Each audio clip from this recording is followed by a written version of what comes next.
I mean, I can't trade the city for. So I have partied in Tel Aviv. I have done pub hopping in London, and I have done it in Manhattan and everywhere. And then I say that अब बस हो गया, वापस Mumbai आना है. So that's how I have. For me, I don't know, the vibes of the city for me are very very different, and probably that's the reason. Yeah, but No, that's no, very I completely agree with you. Mumbai, the best thing about Mumbai is its people and attitude of people. absolutely. That's what I think keeps that whole city going. Uh, and everyone's very professional. That's one thing that, my memories of even a guy who's got a vada pav stall will open at sharp 9 p.m., do his work till 1:30 and out. He's not loitering around, not doing anything. It's, very professional in that sense. Absolutely. I agree with that. Rajat ji, my name is Deepak Bahel. I have also studied in IIT Bombay. I've graduated from IIT Bombay. Oh, lovely. Long back in 1972. Okay. So my father is also passed out of IIT, but IIT Kanpur. Okay. I don't know his batch, but I think if I'm not mistaken, it's not very different from yours. He's 70 years of age. So I'm 72. So I think he must have, he's just 2 years younger. So I think he must have passed out in 74. Could be. So we are live now, and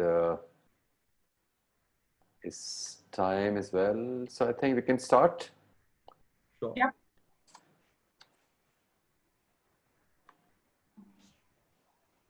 Good morning, good afternoon, good evening, namaste, namaskar, pranam, vanakkam, adab. Hi, welcome once again to the live chat. And today is a very, very important topic that we'll be talking about, and that is money, paisa. Well, this word goes around the money itself now. And not just the word goes around, but our group, which was founded on the basis of the 7 P's, one of the P was paisa, because paisa or money is a very important aspect of life. It cannot be ignored. It cannot be looked down upon. On one hand, we say, okay, fine, we should not be running after money, but on the other hand, we should, be able to manage it well, because it's an important tool which enables you to do a lot in your life. So with that background, let's proceed further. We have got 2 wonderful guests on our show today, Lakshmi Iyer and Rajat Bhargava. Lakshmi Iyer is the President and Chief Investment Officer and Head of Products at Kotak Mahindra AMC. With the 20 years of experience in this same company, and previously she was working with Credence Analytics as a researcher in the field of finance. She's an MBA Finance from Narsi Mohanji Institute of Management Studies. And her passions are travel, food, and movies. I think this last line makes her eligible to be part of our group more than anything else, So she has the right ingredients to be part of the live chat. Rajat Bhargava, on the other hand, is an alumni of SP Jain Global School of Management. He was working with ABN AMRO in the wealth management section for more than 10 years. And right now, he's working as a private wealth management since 2009. And his clients are some of the CEOs of big private MNCs, business families, top lawyers, and top doctors. Not like the doctors that you're seeing, but doctors more like our Dr. Girish Pandit and other doctors. So welcome both of you to the show, and very nice of you, and thank you for accepting to be here on the show. Thank you. Here's a brief thing about our show here. Oh, I'm sorry.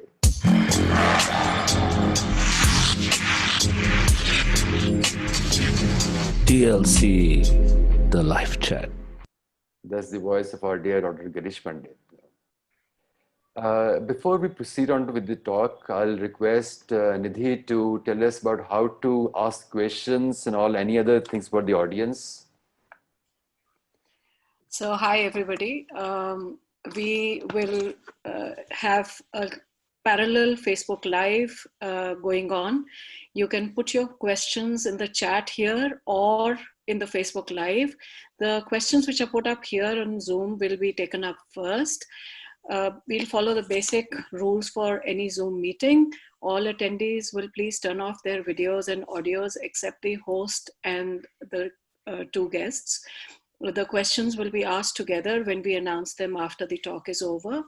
They can raise their hand or post the questions in the chat box. Any remaining questions, if going unanswered, can be put up in the Facebook, and we'll take them up with the experts on a later date where they can answer on the Facebook post. So over to you, Sanjay. Thanks, Nidhi. I hope you started the watch party in the group. Anupama is already doing that. That's what she told me. Fantastic. Anupama is still working. Thank you very much, Anupama. Yeah. So just one second though. I have a very interesting observation about the names of our two experts. Lakshmi Ai Par, Lakshmi Aati Hai, and Rajat Gold Bhar Bhari Heavy Gawa. So over to you, back again. So that's in her name. Lakshmi is in her name itself, you know. So why is it important to plan your money? See, of course, we are earning money, and where we have to spend, we spend money, and what is left unspent is always goes to the bank. Then why is it important to plan for money? Let's start with a very, very basic question. No, Rajat, why did you answer this question? So I used to, have an uncle in my childhood who used to say that if you are failing to plan, then you're planning to fail.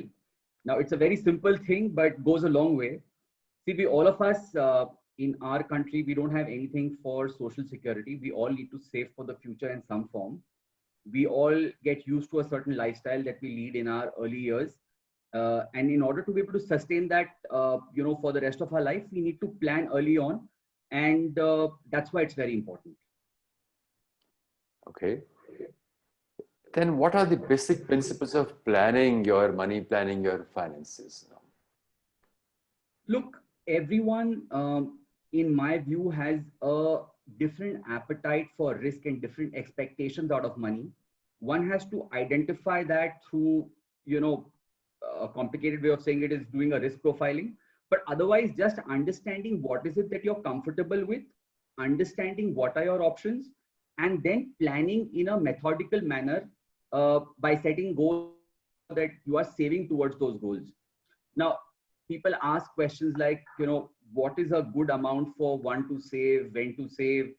My take is, very, very early on, I think someone had told me this very, very early. They said there is a 50-30-20 principle, which basically says that 50% should be spent on your needs, 30% should be kept for your wants, and 20% of your post-tax income should actually go into investments. So if one follows that rule broadly as a yardstick, I think you will always have enough money and time for your money to work for you. So that comes to the question of, so that means that is how you should budget yourself. So Lakshmi, how do we plan budgeting, especially this 50% spending part or the 80% spending part? It is not just 50%, it's 80% spending part. Do you agree that we should spend 80% of our money, 50% in the needs and 30% in the wants, and save only 20%, or is there any other formula? No, I think the formula is a broad principle for you to understand. When they say, when you are cooking, they say, do chammach tel laga lo. For somebody who is very health conscious, like a doctor, वो बोलेगा हम तेल ही नहीं डालेंगे. And for somebody like me, I'll say, चलो ठीक है, थोड़ा indulgence कर लेते हैं, तो हम 3 चम्मच डाल लेंगे. So I think that is a broad yardstick which is given, and I think sticking in and around that, अभी 2 के बदले 10 चम्मच डालोगे, then you'll end up landing in the hospital immediately if you do that consistently. So, if you are going to spend everything into your wants rather than your needs, you're going to really have a tough time. So therefore, I think one needs to keep the principle very clear that it has to be first your income. Income, it is not minus your expenses, which is equal to your savings, but income minus savings, which is equal to your expenditure. And that expenditure should follow this particular matrix. Right. That's a very interesting perspective, that income minus saving should be the expenditure. So, and does it vary at what stage of life you're in? So when you're starting out, your earnings are very, very small, right? And sometimes they're barely enough to meet your needs, and you cannot think of saving. So the question comes that when should one start thinking of saving, and when should one start saving, and when should one start planning and budgeting? So, I made the biggest blunder of my life, and I have no qualms about sharing it with the audience here, though I am not financially literate, that I started my investment journey very late. I started it when I was 25. Now, one can say 25, oh my God, that's really early. I disagree, because I started earning when I was 17. I used to teach kids as tuitions. I enjoy teaching, and I used to teach a few languages. I love math.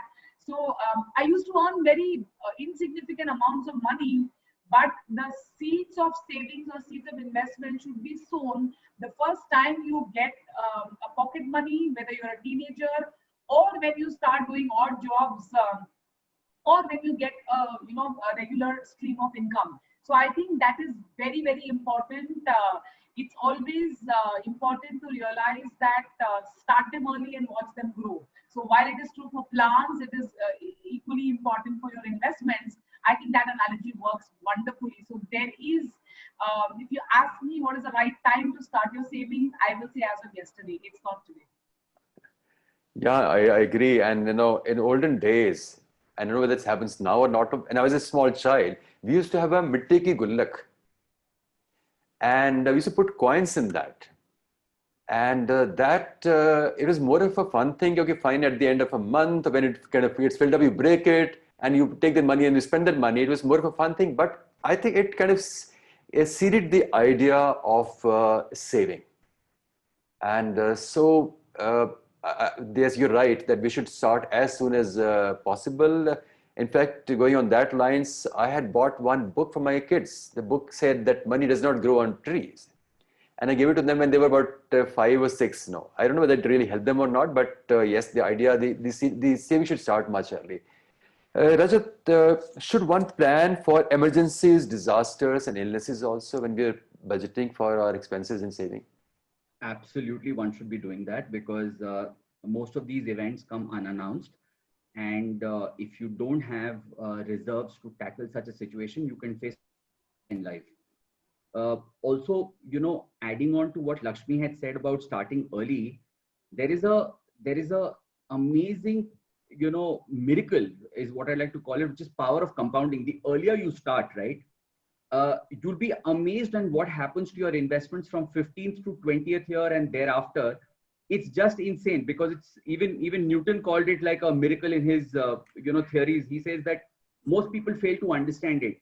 Even if an investment grew at 5-6% from 15th to the 20th year, what happens to that money is only an Excel sheet can show you that. So, and yes, coming back for savings for all these emergencies, extremely important, and which is why you should look at what can those possible emergencies be. So for anyone who's got, let's say, any sort of loan outstanding, he must have a life insurance, and I say have a pure term cover, because that is the most sensible thing for an investor to buy.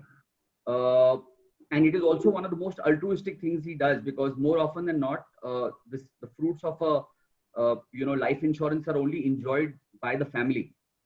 So life insurance, extremely critical. Health insurance, extremely critical. I also say this to people who are employed. More often than not, tragedy strikes when you least expect it. You could be in between jobs and your employer's, let's say, insurance cover does not apply to you at that stage. So you must have a health cover that you start at early on in age, because initially we are all healthy, our premiums are low, applies to both life insurance and health insurance, but goes a long, long way. Right. So, and we have certainly stuck with this pandemic, and there's a lockdown, and people lost their jobs. So those who had actually planned for unforeseen emergencies also, they were pretty better, or they were better off, whereas those who did not plan had a lot of difficulty in this time. So this pandemic has actually taught us that we should wake up about managing the money, and actually saving for the rainy day. It can come anytime, Rajat, you talked about 50% expense for the needs, 30% for the bonds, and 20% for saving. It gives an idea to the audience. It conveys that every month we should spend 80% of our salary. Is that so? Or how should we plan for short, mid-term, and long-term expenses and the major life events? So see, this is a more detailed financial planning exercise that one needs to do, because you need to list down.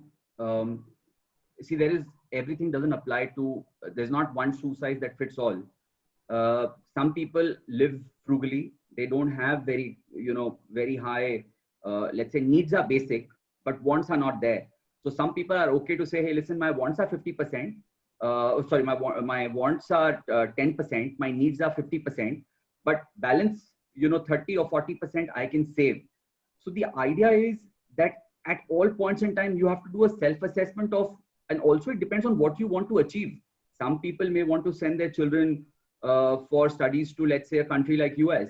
If someone does a reality check and figures what it costs today and what it might cost 20 years later, they will probably, and they sit with the financial planner to do, what is it that they need to be saving today. They'll all be pretty alarmed as to how we need to curtail our wants more than anything else. Needs, one can't control beyond a certain point, because we've got to eat, we've got to pay rent, we've got to send our children to school.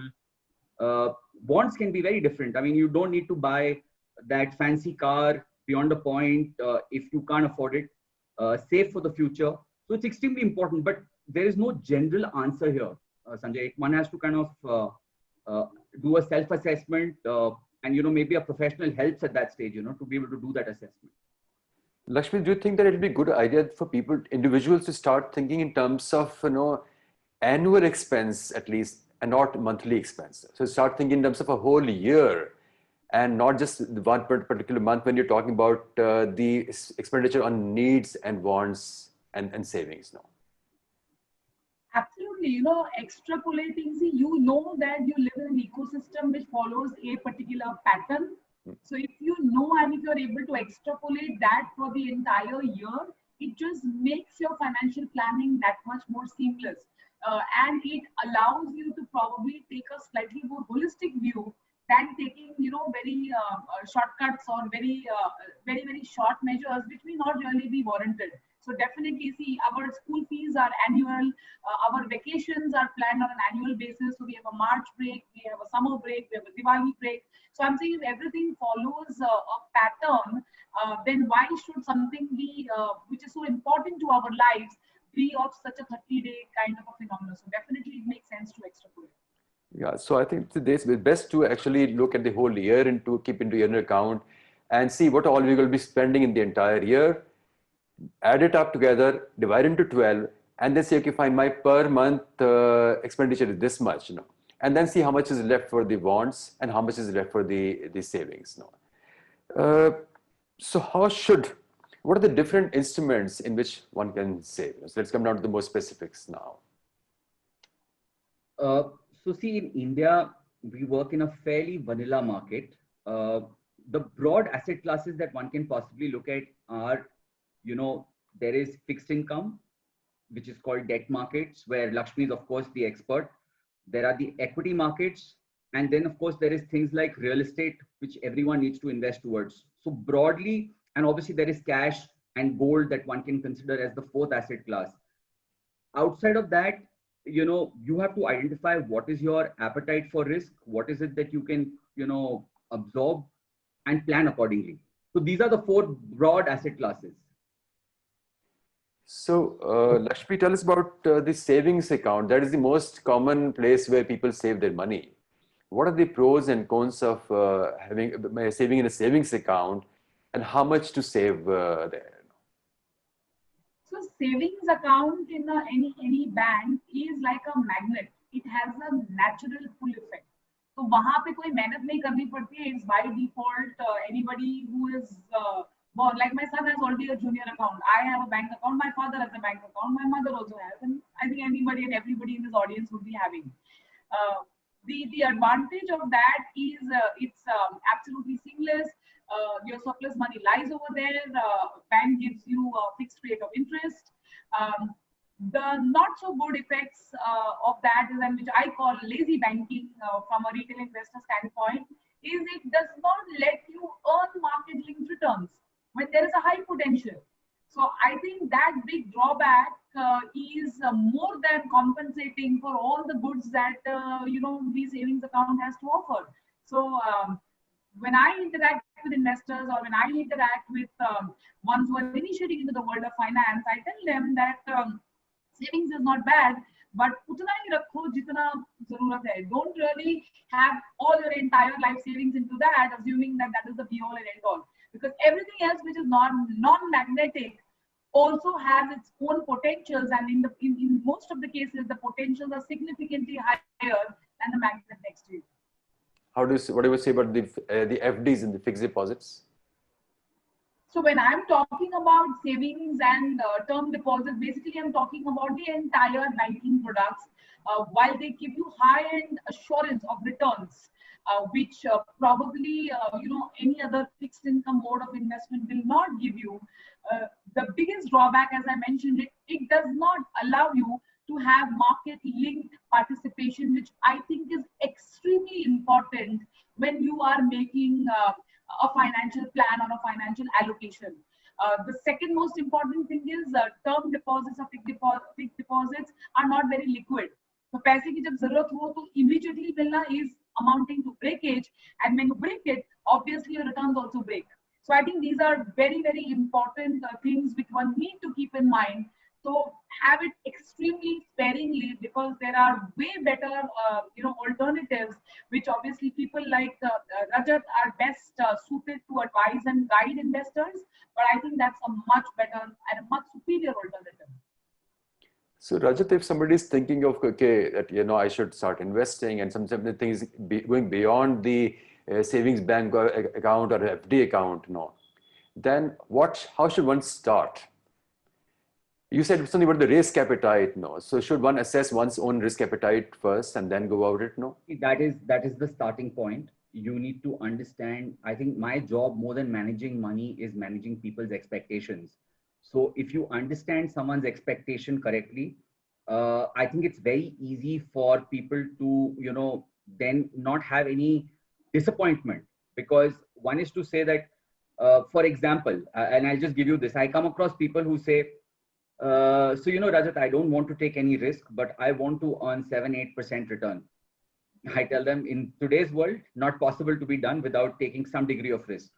Today, if someone says that he's comfortable with earning 4.5-5%, there are a whole host of options available where you can earn that, and it's still double of what you earn in an FD post-tax returns. And if someone's okay with it, so be it. There might be some young people like me who will say that, hey, listen, it makes no sense. It's not even beating inflation. So I want to take some risk. And I often tell people, we are fast approaching an environment where for everybody, the biggest risk is taking no risk at all. Because inflation is eating into your money. When you want to go and buy a real asset 7 years down the line, 5 years down the line, you will realize that if it was the house that you wanted to buy, or if it was the car that you wanted to buy, everything has got more expensive because of inflation. So tell us, which are the risky investments, which are the less risky investments, which are the safe investments? So see, basically debt is considered, and debt or fixed income is considered to be relatively lower degree of risk. It is not as though there is no risk in it, but the degree of risk is much lower. Very few people understand that even an FD is not as though it carries no risk, because if you understand banking regulation, tomorrow if a bank was to fail, our deposits are only insured to the tune of 1 lakh. Lakshmi, am I correct on that? So, and this is a real world where, there are bills which are being passed where, if some of these things become reality, even bank FDs may not be 100% safe. It's a separate issue that many of us have never faced such an issue. But my take is that starting from, if you want to look at beyond FDs, then, you look at maybe a little bit you build it up. There are liquid funds, there are money market funds, there are ultra short funds, there are short-term debt funds, medium-term debt funds, long-term debt funds. Now, depending on, how you keep going up. Rajat, I'll interrupt you once. I'm sorry. First, help us understand what do you mean by a debt fund? What do you mean by debt investment? What is debt? debt is basically nothing but and in fact, I'd like Lakshmi to take this on because debt is her forte. I can say it, but Yeah, I is it can't Lakshmi, anyone better Lakshmi, than then Lakshmi. why, yes, Lakshmi, why don't you? I mean, I know you're an expert in that, no? No, not a good expert, but put in simple terms, my view is that debt is like Nimbu Pani, it is a stabilizer or a refresher to your portfolio, whereas equity is like Red Bull, it's a caffeine or an energy booster to your portfolio. And that is why the returns, when you are buying into a debt fund, you are basically lending to various sets of companies. Whereas when you are buying into an equity security or an equity fund, you are actually a part owner of the company. So that is the fundamental difference. And because you are buying into a particular part of the company, the risk level is obviously higher, and therefore the reward gratification also could be higher. And in the case of debt, because you are one of the lenders to an entity, ABC or XYZ, you get some rate of interest, which obviously cannot be commensurate to equity, which is why I call it the Nimbu Pani. Nimbu Pani pee ke koi bhagega nahi, but you won't get that kind of energy. But certainly Red Bull offers you that energy. So basically what you mean to say that debt instruments are investments which are somewhat safer, and when they gain on safety, they lose out on the possibility of the gain. So the gains are less, the risk is also less, Far more And stable return. these are all, I think, government bonds, private bonds, debentures and all. I think that's what it includes, no? Okay. Correct. And so what are the high risk instruments, Rajat, where there's a risk is high, but the gain is also high? So anything, like, equity or real estate is high risk, high return, by the way. A lot of people think real estate doesn't have that risk, but let's stick to equities for the time being. Equity is a place where, like Lakshmi said, you're a part owner in the company. So your fortunes are linked to the performance of that particular company. Now, if you do your research right, and if you know your facts right, eventually good companies have always delivered return. I always say this to all my investors, that if you do not have a 7 to 10 year time horizon, equity market is not for you. I think the biggest fear that people have in equity markets are, it's volatility. Every day at the end of the day, your 100 rupees worth. So it could become 90 on some day, it could become 85, it could become 130 on some day. So some people who've seen 130 feel it's a very good investment. Some who've seen 80 think it's a bad investment. But if you hold on to it, you will eventually make money. There is no 7-year period in the history of the stock market where anyone has lost money, which is why I say having a 7 to 10 year time horizon is imperative. If you don't have it, and if you're faint-hearted, then it's not for you. If you're the type of person who's going to look at your portfolio and figure and see every day on what is its value, you'll be worried. Now, I tell you the same thing applies to real estate, and this is a very simple thing. When you buy a house, or when your parents bought a house or a piece of land, you don't go and check, in the newspaper or anywhere else, what is the price of land every day. The people who've made money in real estate are the guys who actually held on to the investment from 15 to 20 years. Now, in the last 7 years, for example, to give you a biggest example of real estate, most people have made zero return on real estate. In fact, they might have made negative returns in the last 7 years on real estate. So it is not as though real estate is not risky. And it depends. Again, real estate has different kinds: residential, commercial. There are many, many issues at different stages. There are people who buy land which gets grabbed, by people. There are squatters. So it comes with its own degree of risk. So I would say equity carries its risk. But if you're a person who has a 7 to 10 year view, you have nothing to worry about. You will make money in equities as well. So just to simplify the audience, by equity, what is meant is the stock exchange that is investing in shares in the share market. Shares and mutual funds, equity-linked mutual funds. Yes, yes. So basically, we're talking about the direct investment, and so it's through the two stock exchanges which are prominent: the Bombay Stock Exchange and the National Stock Exchange. There used to be stock exchange in Delhi also a long time back, which closed down. So which is very, very strange that Delhi does not have a stock exchange of its own now. So what are the question comes with the mutual funds now? So Rajat said that you can also invest through mutual funds into the equity. So what are mutual funds, Lakshmi? Let us start with a very basic question. So put it very simple, mutual funds are a conduit or a vehicle. You can treat it like a car. If you want to go in your investment journey from point A to point B, mutual fund is one such cars or one such vehicles which allows you to fructify that journey. You can decide whether you want to have an airplane journey or a bicycle journey, a tricycle journey, or it could be within the cars. In four-wheelers, it could be a sedan, it could be SUV, it could be a hatchback. And when I talk about all of these, I'm talking about the various types of schemes which are available within the mutual fund to allow you to manage that expectation of that investment journey. So they simply facilitate by pulling in all the investment resources. It's like going to a specialist, right? I mean, I can Google for everything, anything and everything under the sun. And I think that's what Google Baba did to all of us in life. So much so that even before we go to a doctor, we actually Google the symptoms. Biggest no-no of life. So I think mutual funds just allows you to facilitate this entire investment experience and make it much more diversified and a more pleasurable experience for you across the journey with lesser potholes, or maybe managing those potholes better for you. So for the sake of audience benefit, let me explain that mutual fund is basically is a company who takes your money and on your behalf invest money in various other places. So there are experts who manage your money. You are not investing directly into any of the instruments, you're investing in the mutual fund. So they allocate these funds into various other instruments and manage it. No, it is managed by experts. So you are not bothered by that where to invest, how to monitor that and all this stuff. So it's done by experts for you. Am I right, Lakshmi?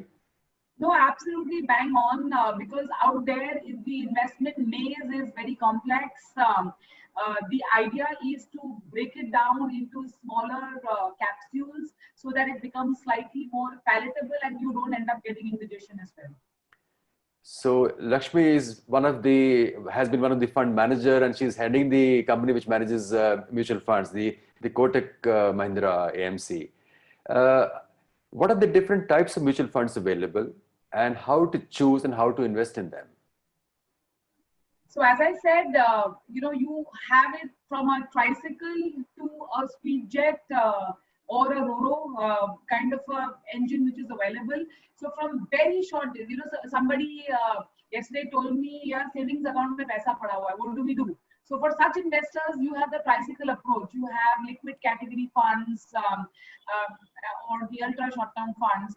As you go further, you've learned how to ride a tricycle. You're confident. You actually go into a bicycle where you have low duration funds, money market funds. So you keep extending it a little bit.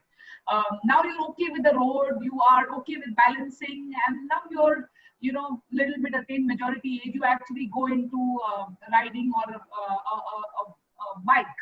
And then you move on to a four-wheeler. So then you have dynamic bond funds, you have bond funds. Basically what you're doing is you're extending a little bit of your duration profile, and in the same pitch, you're also extending a little bit of your risk profile. So I think that is what, ranging from liquid funds at the very short end to long bond funds or gilt funds. Now, gilt funds invest only in Government of India securities. So you might say, oh, risk to bilkul bhi nahi lena. Yes, that kind of asset class is also available for you.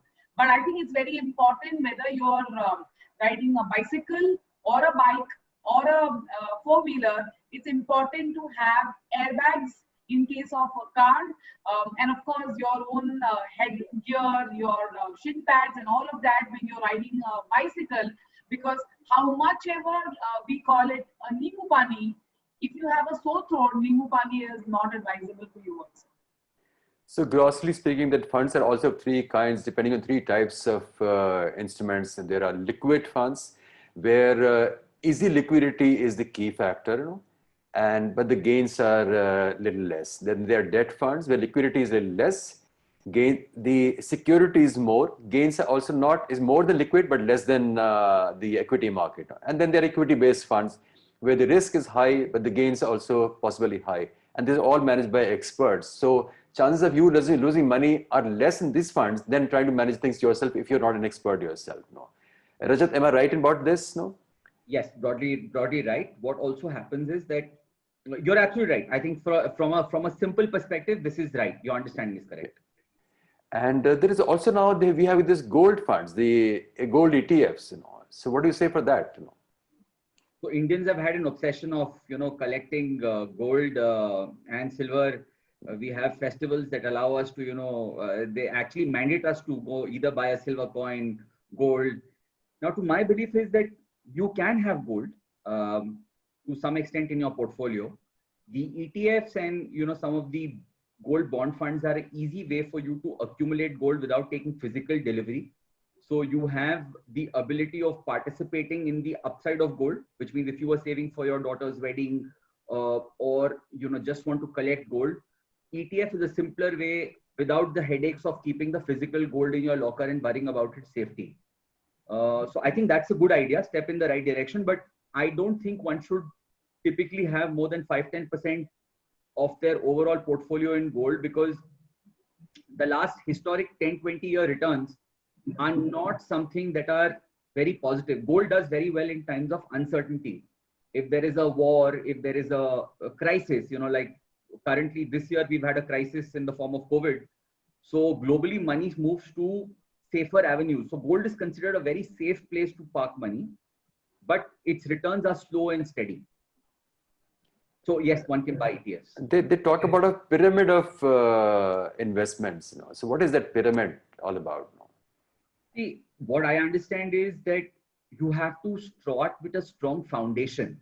I mean, there are very, I don't really know what you mean by pyramid of investments, but from what I understand is that your foundation has to be very strong and then you build onwards, What I meant was that there's some investments which are at the bottom, which are very, very safe and secure, like gold. Correct. And then at the top are the equity, the volatile ones where the risk is high, but the gain is also high. Correct. So I think if you build up, I think it starts from our discussion, it stems from the fact that you can't put all your money into risky assets, depending on your appetite for risk. If you're your pyramid could look different for different people. One, for example, for someone who's risk averse, obviously will buy a lot more of, debt funds than he'll buy equity. But for a person like me who's younger, has a 20-25 year time horizon, my pyramid might look very different. I mean, I will buy a lot more equity because I feel that's also a strong base to build. So that's how it works. Are there any other metals which are worth investing into? We don't have that many options in India to buy metals as such, and the commodity market over here also is not as evolved as the West.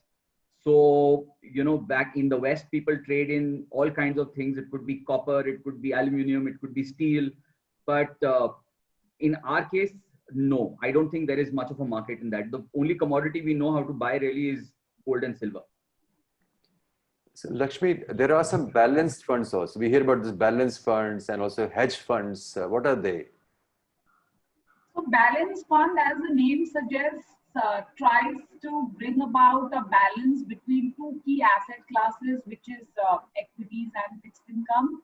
The proportion could keep varying from time to time and depending on what the outlook or the view of the fund manager is. It's not a bad mode of investments, but I think the crux of whatever you choose, whether you choose a gold or a balanced or a this, and I said that at the start, there is no one size fits all. There was Arjun, who was a fantastic archer, and there was Karan also, who was a fantastic archer, but there was a shade, a notch better in the finesse of Arjun, probably because he had Dronacharya as his coach. So I think, when we are navigating this investment maze, and I keep telling this off and on, that Google Baba helps up to a point in time. One needs to dig into advisory services people like Rajat, who are actually assessing your anatomy and actually giving you solutions. Hedge fund, for example, is like a speed jet. It's absolute speed jet. So if you have spinal issues, will you actually go in such a speedboat which will actually rupture your spinal cord forever? So how do you assess that? So that again an advisor can give you. But a hedge fund is basically a fund which tries to capture the long and short of the market. Need not be 100% right. So these are usually called absolute return funds. Bazaar mein teji ho ya mandi ho, they will always try to give you positive returns, which is why when there's a roaring runaway rally in the market, the funds might not be most optimal in terms of returns. But at the same time, when there is like a ghor mandi in the market, they try to protect your downside because they play on both long and short side of the market. But these are like, antibiotics. You need to know your side effects. And as I said, your financial doctor or your financial advisor is the best to acclimatize you to those side effects. See, the mutual fund investments, the profits and all, it all depends on the fund manager. So should one try to research about the fund manager and keep a tab on the manager part or not? No. What do you do when you drive an Ola or an Uber? When you book an Ola or Uber, there are certain key statistics about that. He's done so many 5-star trips. This is the review. He makes great communication or whatever. So those are the basic checks, I think, which are very important. It is KYFM, like you do know your customer or know your client. You need to know your fund manager. But one needs to also understand when you are working with an institutionalized framework, it is process which stands the test of its time over people. So what you also need to understand, and which is where the financial advisor plays a critical role, he or she scans through this entire cobweb and tries to find out a process orientation with the right set of people. So it's like this, and today is Dussehra, so let me take you the jalebi and papda example because I just had before we started this. It's a happy day, so it's good to have the sweetness. But if you keep eating too much of that sweet, what happens is that you actually start hunting out for something more savory on a snacky base. So I think the right combination of the process and the person, I think, is extremely important. Excessive importance on just the person or just the process may not really materialize. So how should one decide that what funds to invest in? Your advisor. I always say that one-stop shop has to be, and as I said, though I am, a financially literate person, because I am professionally managing all this, I do seek the inputs of an advisor because they actually give you a three-dimensional view. In the architectural language, for some of you who are architects in this audience, you actually give your client a three-dimensional view, not just a flat view. And that three-dimensional view, I think, is exceedingly important. I am not saying you cannot do DIY, but IKEA sabki bas ki baat nahi hai. According to me, I find IKEA very, very complex because maybe I'm not that right brain to envisage what IKEA wants to communicate to me. But when my architect comes home and assembles it for me, I say, wow, this is so simple. And then I love IKEA and then I do a lot of shopping. So I think that's extremely important, where you have to match your start point and your destination point. And that facilitator or your advisor, I think, is extremely important in your life. It is like Google. Google Maps are important for you to understand what is the broader framework. You can make small course corrections in between, no doubt about it. So Rajat, that brings me to the question of the advisor, that what role, how does advisor help and how to choose the right advisor for your investments? So see, I'll give you a very practical example of, like I say, my job is to manage people's expectations. For example, let's say I started working with a client 2 years back and, COVID happened in March, right? Now, there are two kinds of people. There were people who were saying, Rajat, kya karna chahiye? This is, we've lost 3 years gains in 3 weeks.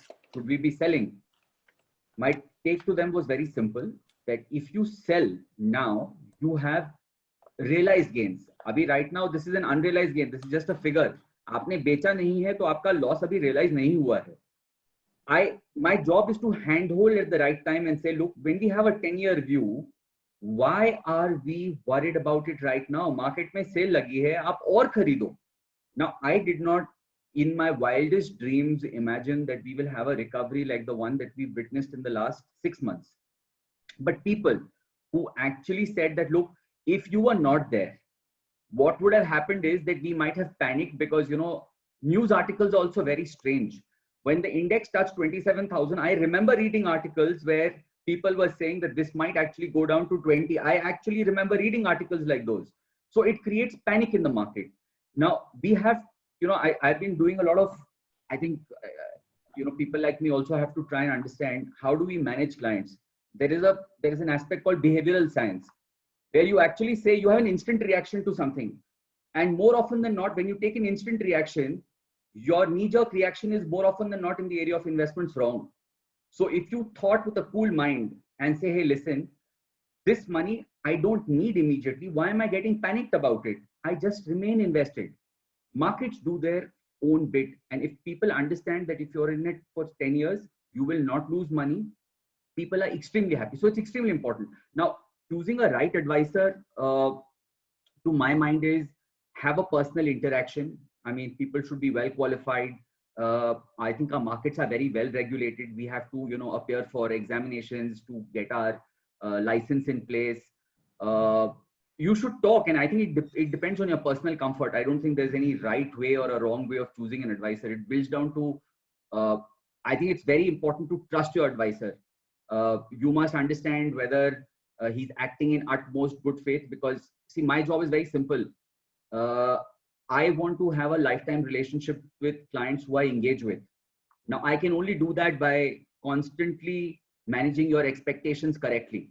Your expectation is to earn 5%. I need to deliver that. Someone's expectation is to deliver 10, 12%, but then I've told him you need to come with a 10-year view. I will deliver that. But if someone says I want a 10, 12% return, and I say, okay, I'll do it, but put money in debt, it's never going to happen. So it's about understanding a discussion with your advisor and being comfortable with him. So if you choose an advisor, should you be, so there are two ways, I think there are two ways to go about it. One is that you create an account for yourself online and you manage it yourself with the guidance of the advisor, or you hand over the money to the advisor and let the advisor handle the everything, So no, what would you recommend? No, I don't think I don't think that is correct. Advisors across India, they don't, the asset always belongs to the client. I am only an advisor to the investment. Money is never handed over to me to say run with it, and then we put money, let's say for example in a mutual fund, the investment remains in the name of the person cutting out the check. I am merely an advisor, and I'm an advisor because what happens is, let's say if he puts money in 5 different funds, my job is to collate and give a one picture, which is to say, listen, these are the 5 places where you've invested. This is what the money is doing. Whenever you want capital gains calculation from your taxation perspective and anything else, it could be a tax query, to help a client with that. So all the time, we don't take custody. Custody of assets never comes to me ever. And I don't think that's even a practice anywhere. Right.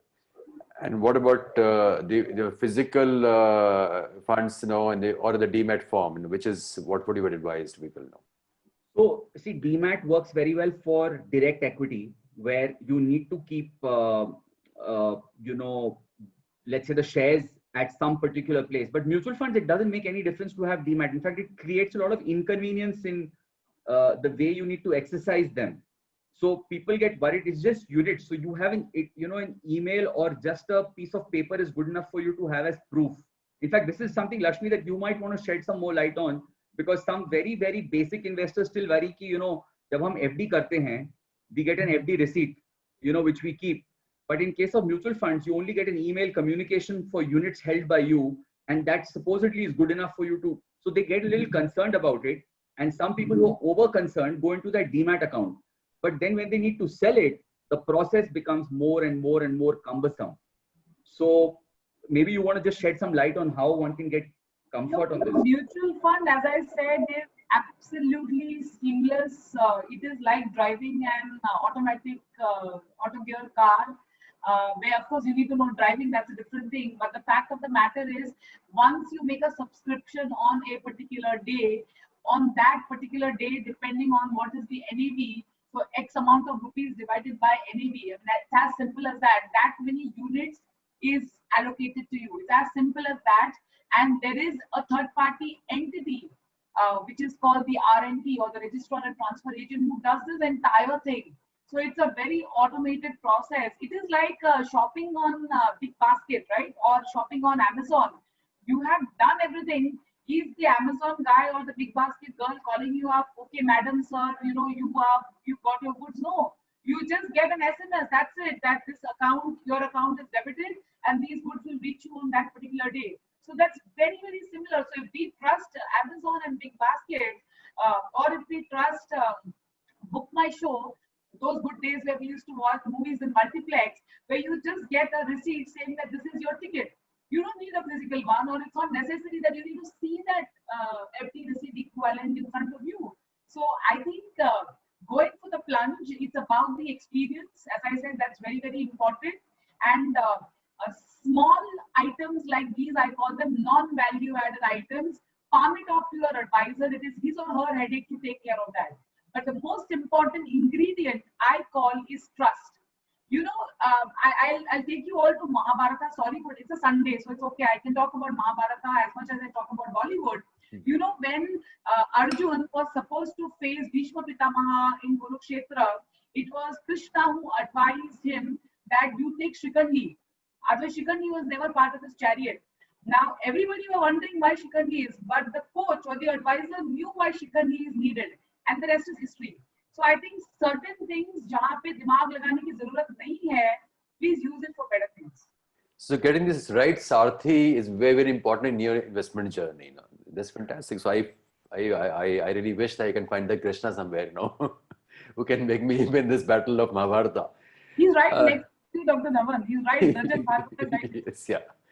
So Rajat, you're going to be having a lot of clients hovering and asking for you now. Please do put down your phone number in the comments below. Okay, so you mentioned about NAV. What is this NAV, Lakshmi?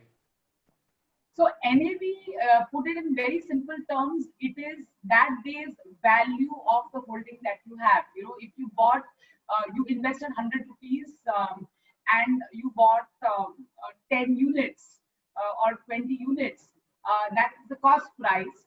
And the market price of those units, because the markets keep moving up and down on a daily basis, that market movement is reflected in the net asset value. So it's as simple as cost price and market price.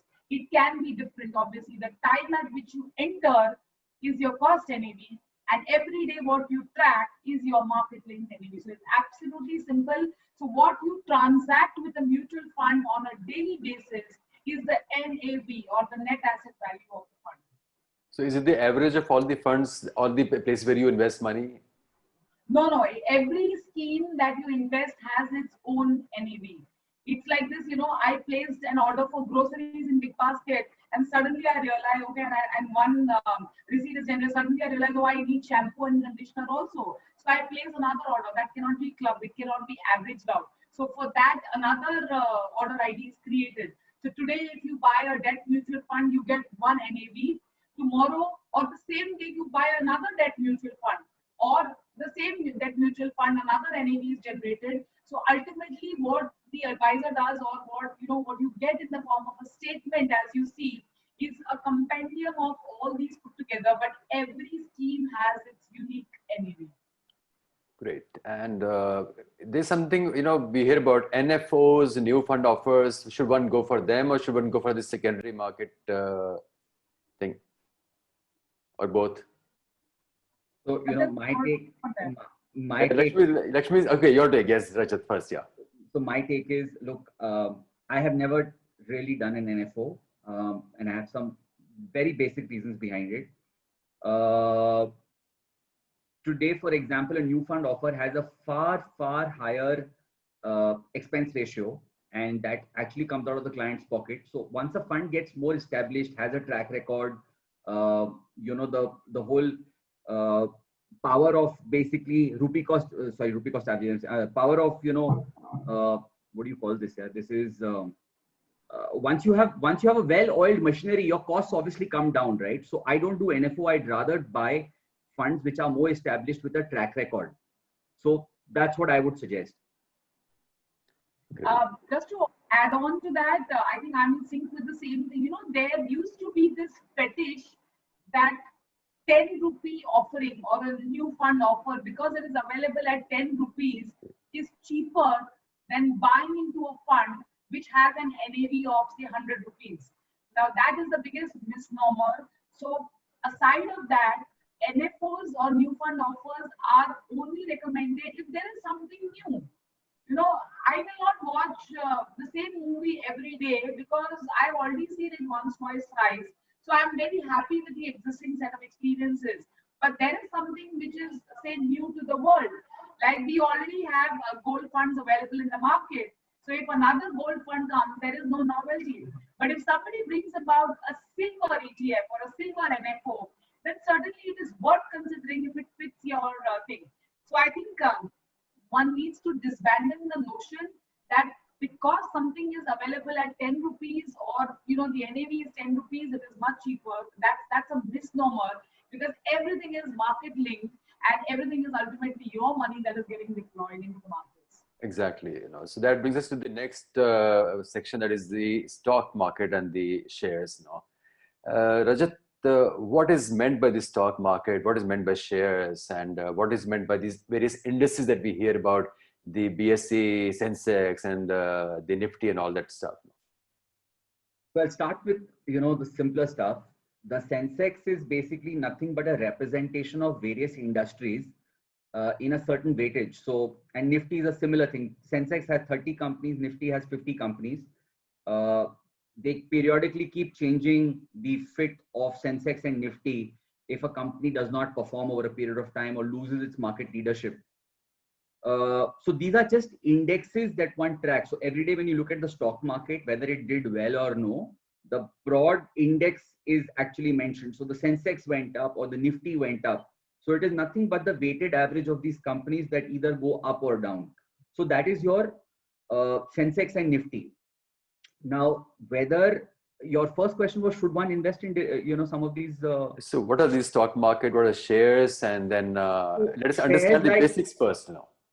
So shares are nothing but buying actually equity or ownership into a company based on the number of shares that you buy.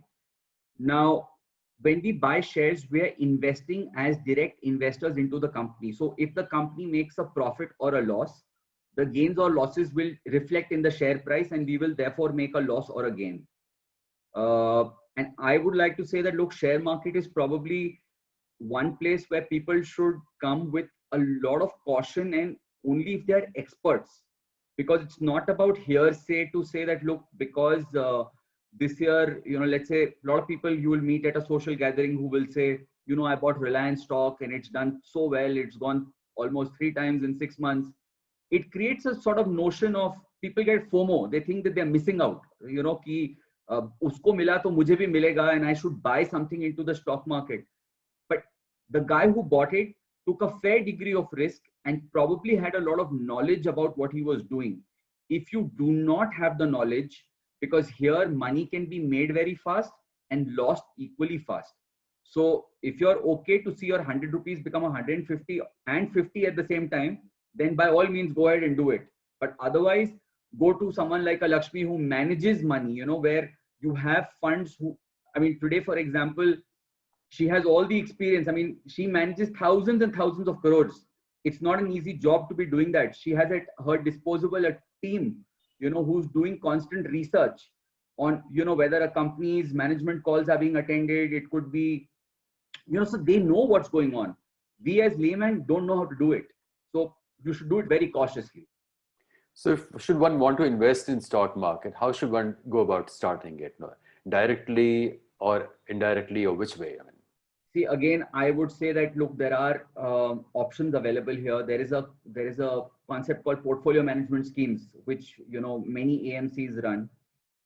I, for one, let me tell you a disclaimer. I don't do any of these portfolio management schemes because they've not actually beaten mutual funds over a longer period of time. I have had this theory for a long time that there are 2 things that I have experienced.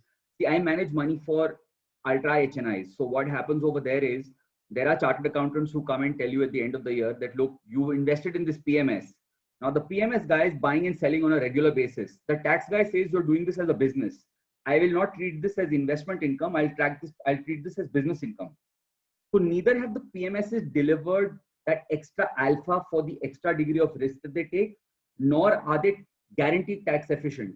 So I say go through the mutual fund route where, you know, the returns are there. It is a proven track record.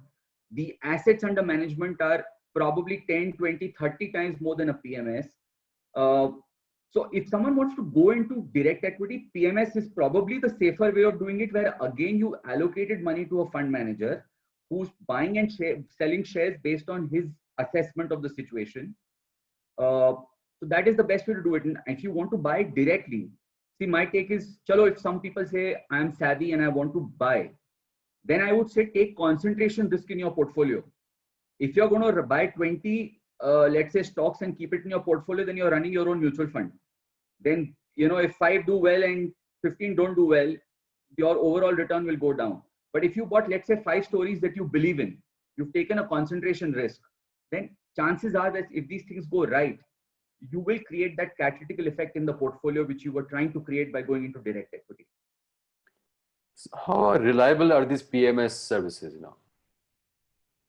So I'm biased. So I you know, my view is some of them have done very well. Let me tell you, there are some, you know, who've done exceptionally well. Some of them are managed by people who I respect a lot. In fact, I listen to them on YouTube for ideas. But my take is that, look, if you want that extra degree of risk, by all means, go ahead and do it. I mean, they are safe. They are well, you know, relatively well regulated. So there is no downside of getting into a PMS in my view. Lakshmi, I don't know if you may want to add, because, you know, look, this is my personal view. I'm qualifying and saying that I believe that going through the mutual fund route is probably more beneficial in terms of, because ultimately, look, what do we want? We aim for returns when we go into the equity markets. PMS takes that concentration risk, but if it does not manage to deliver more than a mutual fund consistently over a period of time, then what are we taking this risk for?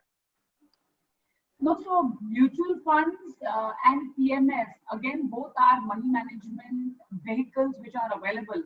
But one should not be under the myth that because I am an ace driver, I can drive levers very effortlessly. Doesn't mean that I can fly a plane. So I think PMS, which is why the ticket size in mutual funds is 5,000 rupees, and the ticket size in PMS is 50 lakh rupees. You know, in fact, in alternate investment funds, it's one level. It's like doing a jet fighter kind of a plane that is further higher at 1 crore rupees. So why I'm giving you this example is to tell you that there's nothing wrong in flying to Goa. There's nothing wrong in driving to Goa. And there is no harm in chartering a plane to Goa. But what you need to understand is what your health can take, what your risk appetite allows you to do. A PMS is slightly more specialized. So the tendency, not necessarily 100%, the tendency for concentration could be higher. The tendency for taking sectoral views slightly more concentrated could be higher. All those multiple combinations are there. So I would say before you learn to walk, don't try to dance. Because if you do that, you will fall flat on both your feet. And that's not something which is warranted. But yes, if you know that, oh, I'm a fantastic, I do walkathons, I do marathons, then certainly you are eligible to be a Prabhudeva student, no doubt about it. So Rajat, who should invest in equity and stocks then? It's for, I would say it's for everybody. The degree could vary. You know, a 60-year-old man may want to have no more than 10-15% in equity. But a 20-year-old guy may want to have 85% in equity, because their time horizons and their risk-taking abilities and their outlook in life is very different. So it is, in my view, everyone should invest in equities, because the time has come where I told you earlier that the biggest risk is in taking no risk at all. Because today, tell me, if someone has to park their money, see, most people from over here are, if they are from Delhi, most people would love to buy real estate. But for the last 7 years, I can tell you, nobody's buying any real estate, because whatever real estate they own, they're not able to sell it. Now, if today you had some money in liquid assets. Now I'll also just say that if someone has an acre of land, its market value may be 1 crore or 2 crores. But if he wants to eat a roti out of it, he can't do it. But if you had, let's say you had some land, you had some equity, you had some equity-based mutual funds. Equity may have done very well. You might want to say, hey, listen, I don't mind sending 1 lakh of this and I can take care of myself for a long time. So it's important. I think everyone should do it. The degree could vary depending on their appetite for risk.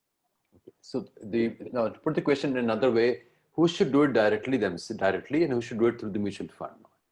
So what all does it entail when you want to invest directly into the market yourself? If you think your cat's whiskers, then you should go on your own. If you think you have information that you are confident about, let's say you could be a domain expert on a certain sector, which you understand based on your years of experience, and you think something is undervalued for some reason, by all means, go ahead and take direct, exposure. But if this is not your primary, if your understanding is not rock solid here, do not go and buy shares directly. Go through the mutual fund route. Right. Okay. So can we invest in currencies also? Is it allowed in India? Currency trading and everything? See, there are platforms that allow you to do it. It's not.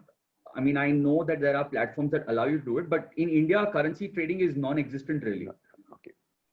Okay. So the word for stock market is that be very, very sure of what you're getting into. You can end up in a big trouble. It's better to go through the mutual fund route rather than going through the and the promise of real estate is actually unreal, as Rajat beautifully said. Let's talk about some other small aspects. Anything more that you want to add in way of managing money, Lakshmi? No, so I think the way in which you are allocating or making a financial plan should be akin to having, a wholesome thali. And that wholesome thali, even for a diabetic, has a little bit of sugar, so it's fine. Yesterday there was Ashtami Puja, and there was halwa, there was puri, and there was chana. And of course, most of the North Indians would have savored all of that. And अगर हलवा गुड़ में बनाया हो तो हल्का सा अगर diabetic भी खा ले तो कोई दिक्कत नहीं है. So I think it is very important to have that wholesome plan. The way you need, or the way your body needs a wholesome diet, my view is that the portfolio or your finances need a wholesome plan. But in that, to decide how much of puri to have, how much of rice to have, or how much of roti to have, or you say, no, I am gluten free, so I don't want this, I want bajri ka atta. So I'm saying all that is going to be very specific dietary restrictions or recommendations which have to go in when you make your plan. But after having made that plan, don't waste it. After having ordered a thali, don't waste the food, because food is precious. So likewise, that plan is very precious, so consume it and stay the course. And when I say stay the course, just because you have had one extra roti, don't feel miserable and stop eating thali forever. So just because the markets have corrected, don't say, okay, I want to get out of equity. Give it time. Add some more, or try to tweak around doing a systematic investment plan, or whatever that case is. So because you had one roti extra, you will go for 1 kilometer extra jog. So I think it is important to do that rather than stop eating the thali itself, because temptations do happen. We're all human beings, so it's bound to be there. So I think if you keep this thali system in mind, I would say near 9 on 10. 100% is overconfidence, and none of us should be that. So I would say near 9 on 10, there is no reason why you cannot fructify your goals. You mentioned about SIP, the systematic investment plan, and there's something called SWP also. Can you just tell us more about these two things? Yeah. So there are two ways in which you can invest in equities. One is lock, stock and barrel, pure 100 rupees laga do. Or you say that, I am earning a regular stream of money. I am not a business person who gets lump sum monies into my coffer, but I get a monthly stream of income, or I get weekly, or whatever the case may be. So therefore, I would like to do it ishto mein. I would like to do it in installments, and that's exactly what SIPs investment plans do for you? They also help you weather out this huge volatility. It's like this, when you are a professional, you're giving appointments. Do you give 10 people, if they are patients, do you give all 10 patients appointment at the same time, 5 to 6 hours? No, it'll be chaos. So you give somebody a slot of 5 to 5:30, you give another a slot of 6 to 6:30, and likewise. So SIP does that for you. Systematic withdrawal plan is a disciplined way of withdrawing this money or taking this money out for your consumption. So if you have made a goal with your financial planner and you have executed that, and he or she told you, at the age of 50, you start withdrawing, or from the age of 50 to 55, you start withdrawing this much. So that is what systematic withdrawal plan allows you to do. And lastly, if you want to do a cusp, if you want to do a cusp of lump sum plus SIP, there is another thing called systematic transfer plan. Now, you have sold your real estate and you've got 100 rupees, but you are edgy because you are a first-time investor. So what you do is you invest that 100 rupees into a very short debt fund or a liquid fund, whatever that case may be, as your advisor suggests, and you break it up, that 100 rupees, into installments of 10, 12, 20, whatever your favorite number is or lucky number is, or whatever your goal suggests. You break that up and you invest. So I think this vehicle of mutual fund is fantastic. It's got all the FM channels. Gujarati sunna hai, Gujarati milega, Bhojpuri sunna hai, wo bhi milega, Bengali sunna hai, wo bhi milega. But it's important to get the tuning right. Great. So you also answered the other question which Dr. Sharad asked, that what is STP, Rajat, tell me about, is it possible to invest in art in India? Is that also an instrument of investment these days? So you asked me a question that's very close to my heart. I've been a big art collector. What had happened was that I initially started my career in wealth management, where I was managing HNIs, but at a retail level. Then I moved to private banking, where it seemed like the office and everything else that we did got fancier, but we also started consulting on areas like art. Now, art is, in my mind, not a form of investment. You should buy what you like for your personal consumption and enjoyment. Yes, you could be lucky incidentally that if your research again on art is right and you buy an artist who's very well sought after, it's a demand and supply game, marketing game. If you hit upon someone who actually does very well for you, yes, you could make money in art, but I don't suggest that as a form of investment. Art should be bought for the love of it, not for saying ki aaj kharida hai aur kal bech sakte hain. It's very hard to exit art. There is a nexus that works. Very few people see the kind of success Tayyab Mehta or a MF Hussain or a Raza have seen in their lifetime. And I can tell you safely that anyone who thought that they would make this kind of a return when they bought an MF Hussain, they had no imagination. I mean, they never thought. MF Hussain used to go and stay in people's homes, and as a gesture of goodwill, he would give them a painting when he left the house. I know many such cases of in Delhi and Bombay. They did not in their wildest imagination imagine that Hussain would probably scale those heights. Now, having had an Hussain, can all of them realize, let's say it came to them free, but Hussain may have sold at some auction for 1 crore. They can't realize that crore, that there is not such a big market for it. So it's all about well-catalogued artworks that were possibly showcased in a important exhibition and then bought by someone famous who wants to sell it. So it's a marketing gimmick. I don't think art is a defined form of investment.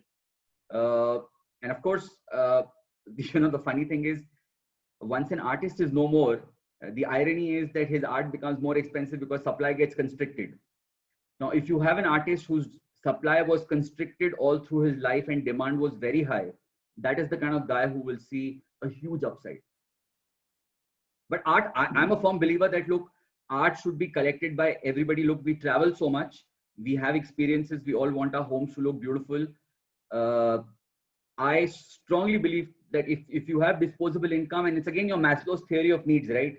Once your basic needs have been met, that, you've got your roti, kapda, makan, your basic holidays, travel, we all look for self-actualization. Art comes there. So art is for people who want to have a beautiful home, want to live with it. I have a raging debate with my wife all the time. I've never bought her jewelry. I've always told her that, look, what is the point of buying jewelry that's going to lie in a locker and you're going to wear it 5 times in your lifetime? I'd rather buy art where every day, if we were to sit and have a drink and if the mood is right and you kind of enjoy it, I think that is, there's no value to it. So I say art is for people who really want to enjoy life, but not a form of investment. But this is quite against your advice to others, no? Others, you're saying you should invest in mutual funds, no? Which No, is no. So please understand, I said self-actualization. When your basics are complete, when it is not, art cannot be bought by. See, you buy art for the love of it. I told you very clearly that I'm an art lover. For me, I promote, for example, the number of young artists with whom I probably have a rapport. I just love art. I mean, I've gone and identified things where I can tell you today, whether it's the CEO of Coke or Pepsi, they've seen sculptures in my house which they wanted to go and buy. Now they are sitting in America and Africa, and those sculptures have moved with them. Now every time they think about me, they get reminded because of the sculpture. So art for me is very, very important. great. So basically, the message is that the art should be bought for the sake of art, not for the sake of investment. No? Agreed. My last question, and then we'll take the audience question, is that how to plan for retirement? Lakshmi, can you throw some light on this? Yeah. So retirement planning, I think, is an ongoing process. And the most important realization that one needs to have is that value of money today vis-a-vis the value of money 20, 30, 40 years hence is going to be significantly different, and it is going to be higher because the inflation monster or the inflation villain is a constant reality, not only in Bollywood and Hollywood movies, but in our real life. So real life or real life, that villain is going to remain. So therefore, the crux of retirement is going to be, how do I sustain my lifestyle, which is my current lifestyle, and assuming I extrapolate this into the future, sans a regular stream of cash flows with a possible lump sum. I superannuated, so I have a lump sum cash flow. So how am I going to plan that? And then you backwork that and say that, okay, this is what I need to do. It's like, planning a trip to Goa. You can do a backpacker trip, then you're absolutely sorted. But agar aapke saath do bacche ho, aapki responsibility hai, then you cannot do a backpacking trip. Then you need to plan. And I think retirement comes in that. It's not a backpacker's business. So it requires a meticulous planning. And my honest request to the audience out here is only, Amrit peene wale amar ho jate hain, aur Bhishma Pitama had Ichha Mrityu. None of us have that. So given that kind of a situation, and this is the real life, and this is a life where we are seeing 100-year occurrences, something which happened 100 years back, Spanish flu that's coming to us. It is a stark reality or a wake-up call for us that even if you are aged 25 or 30, or it doesn't matter if you're 44 or 50, if you have not planned for retirement, that it is the most blasphemous thing that you have done. So it's extremely important. As oxygen is important for you to breathe, that important is a retirement planning. Great, fantastic. It's a very good, strong message. Rajat, you mentioned earlier in the talk that one should, for the insurance part, take on the term plan. And I think you meant to convey that don't mix it up with investment and saving.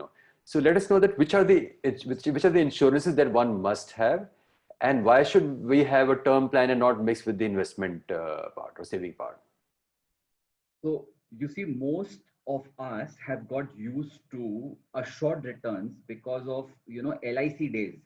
LIC used to have many of these schemes which our parents may have bought for us or bought for themselves, where you keep giving a certain sum of money. We didn't realize how poor a insurance cover we got from LIC, but basically that money used to keep coming back to you 20 years down the line. Now, there was a time when, on an FD, you could make a 14-15% return, interest rates kept coming down. So this whole assured return became very difficult. And I must tell you, LIC doesn't have any magic wand that someone else doesn't have, where they can generate returns and others can't. Anytime you allow the insurance company to mix your insurance and investments, you will realize you will make an inferior return because the costs are very, very heavy.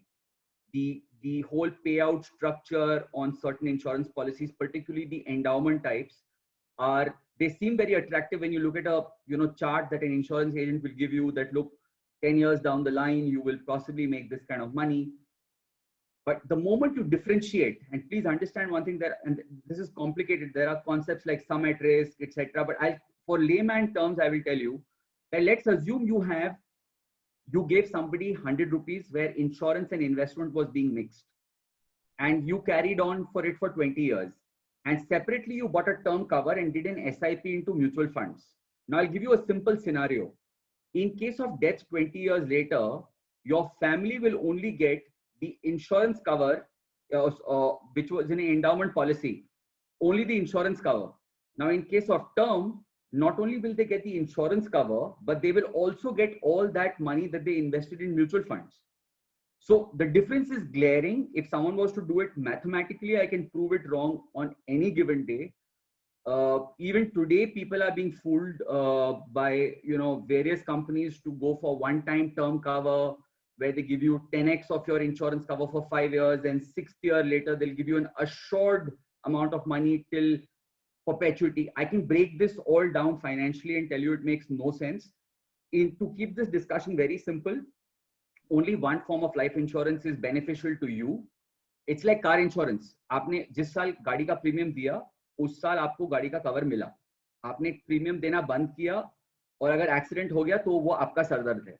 But term is the only place where the insurance guy makes least money. You make maximum amount of gain. You have to just get used to this. Don't confuse returns with insurance. Returns should be on investments. Okay, so are there any other insurances besides the life insurance that one should think of? No. So yes, one should definitely have. See, I will reiterate and say that if you have, for example, any form of liability in any form of loan, you must have yourself covered by much more than the loan amount through life insurance. Other than that, extremely important to differentiate between life insurance and health insurance. And again, health insurance in today's day and age, a lot of you are doctors. You know that, for example, today even a 50 lakh cover is not enough if you have something which is life-threatening in nature or some major disease.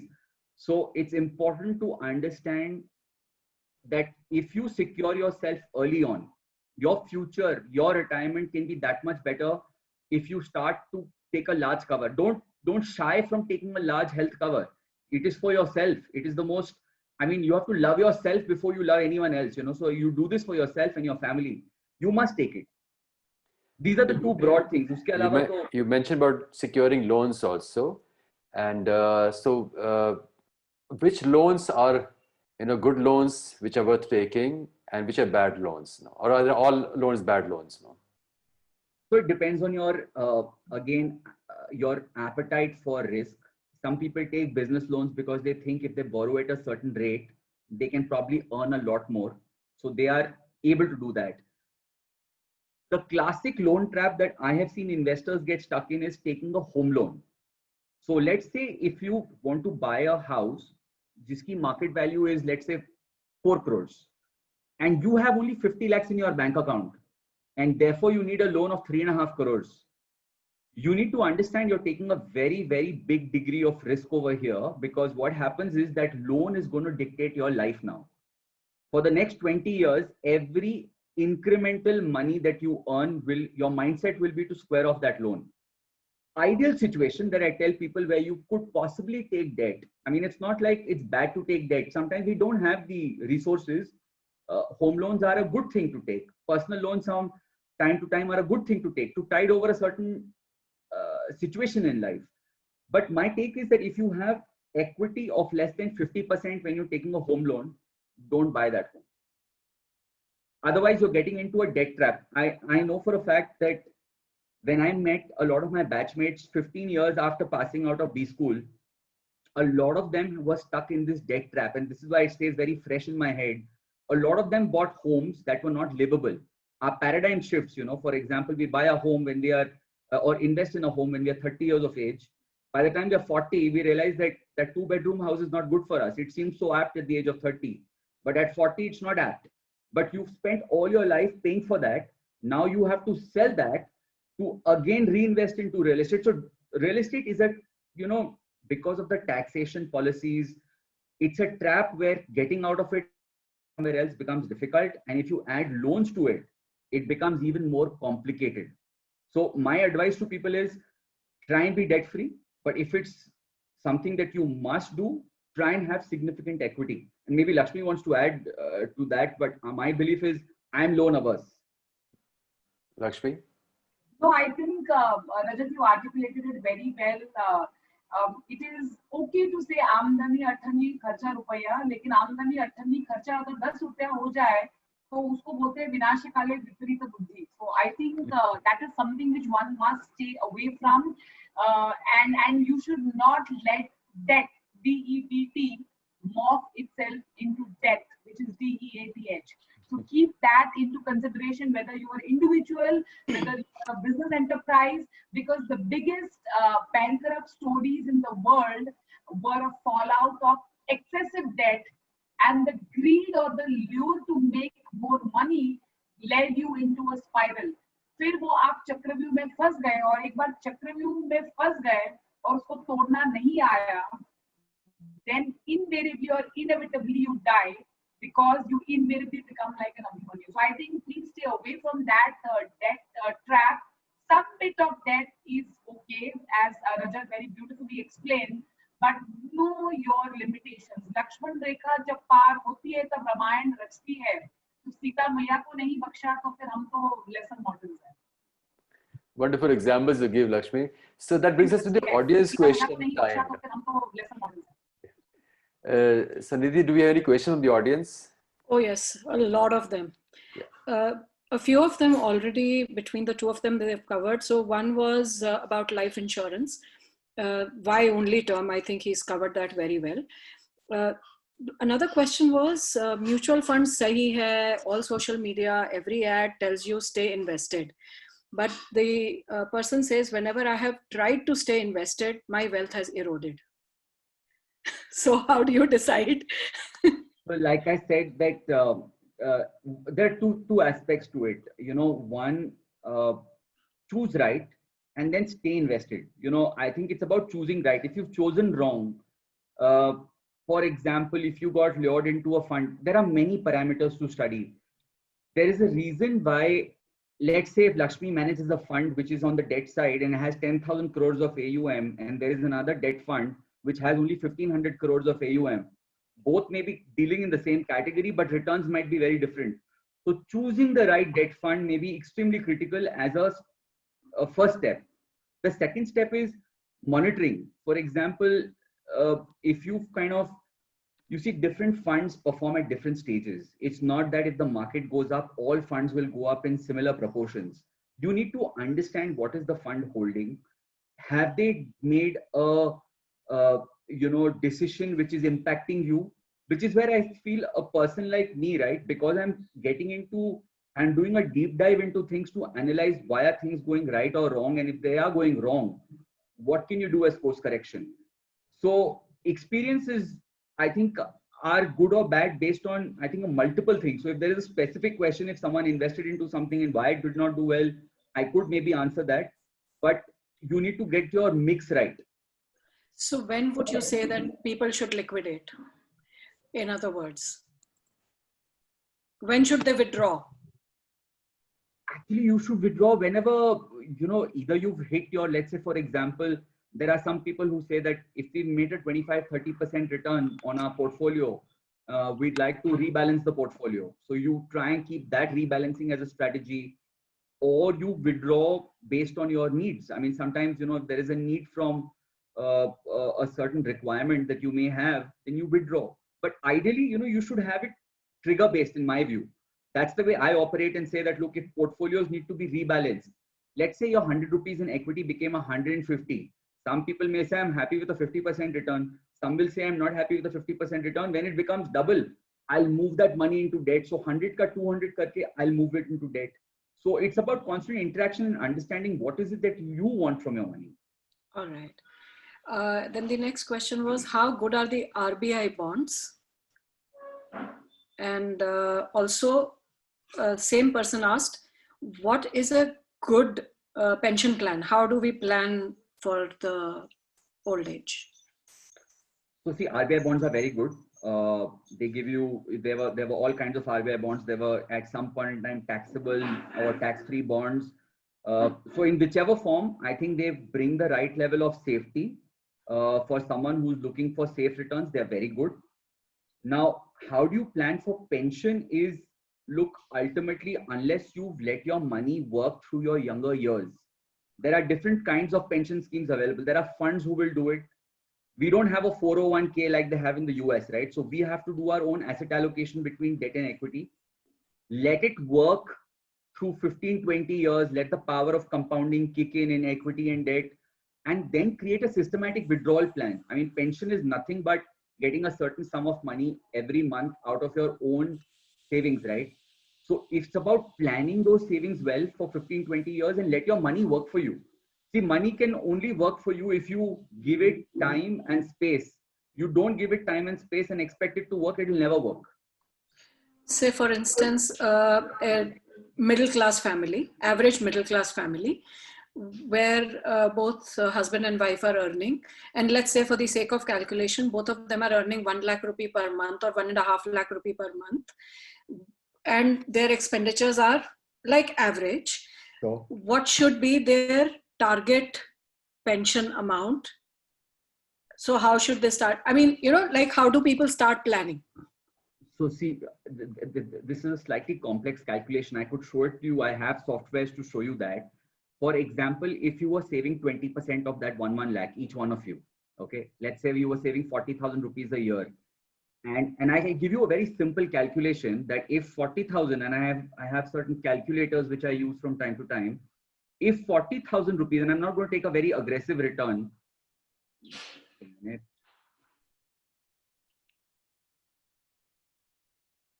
So let's say if someone saved 40,000 rupees, and let's assume that it grew at 7% over 20 years. You know, basically what you've done is you've created a corpus of 2 crores 9 lakhs by just saving. And this is only assuming a 7% return. Now, if your expenses, let's assume, were, let's say inflation adjusted also 2 lakhs a month. This 2 crores, if you were to do a systematic withdrawal plan where your own money keeps coming back to you on a monthly basis for sustaining your lifestyle, then it's possible to be done. But you've given it time and space. Now the same return, if I was to just do a simple thing that instead of 7%, it grew at 9%, you've got 2 crores 69 lakhs. So it's about how well you plan your finances in your early stage. Don't get lured by, you know, there are a lot of people who you meet who, let's say, have created a certain amount of savings at a certain age. If you're 60 plus, you should necessarily have a lot more money into fixed income over equity because you want lesser volatility. You can't deal with losses at this stage of life. Your time to deal with, you know, uncertainties in life are when you're younger. When you're older, you want more stability. So that's how. I hope I've been able to answer. I don't know, Lakshmi, if you want to add to that pension part. No, it's as simple as that. As I said in the earlier example also, that the money compounder has to move at a faster pace. The hero of your investment should be more powerful than the villain who is coming to distort your life. So I think the villain here is inflation. And if you assume a country like India, because we're all Indians who are discussing this, inflation is going to be the bedrock, like it is there elsewhere in the world. So if you have to slay that monster of inflation in your financial portfolio, the pace at which your investment should compound should be faster for you to attain your retirement corpus and then say, yaar, abhi to hero heroine hi hai, baki villain ko to humne dubi bachar kar diya. So I think that is why this assumed rate of interest has to have the right combination of these various asset classes.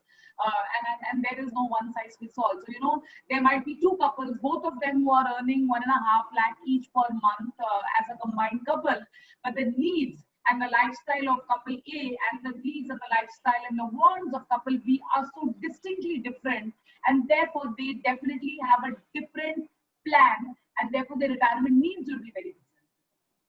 Okay. And also there was one very pointed question. Do SIPs and SEPs actually really work? I swear by them. Look, I will give you a very simple example. I have come from a mindset where I have worked in private banking. I've had, very large sums of disposable income available to me to manage.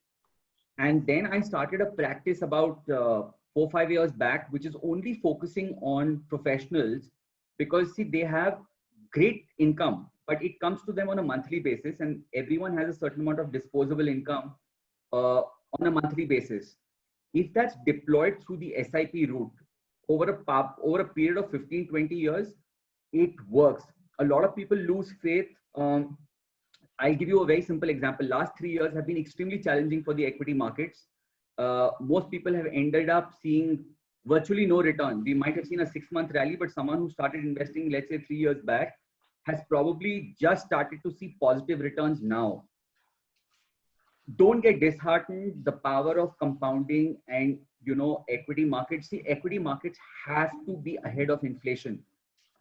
If we consider ourselves to be the 5th largest economy in the world and we aim to grow bigger, it cannot happen on the back of a weak stock market. If you just believe on that, your money will grow. I'll give you many examples. There were sectors which did not do well for years.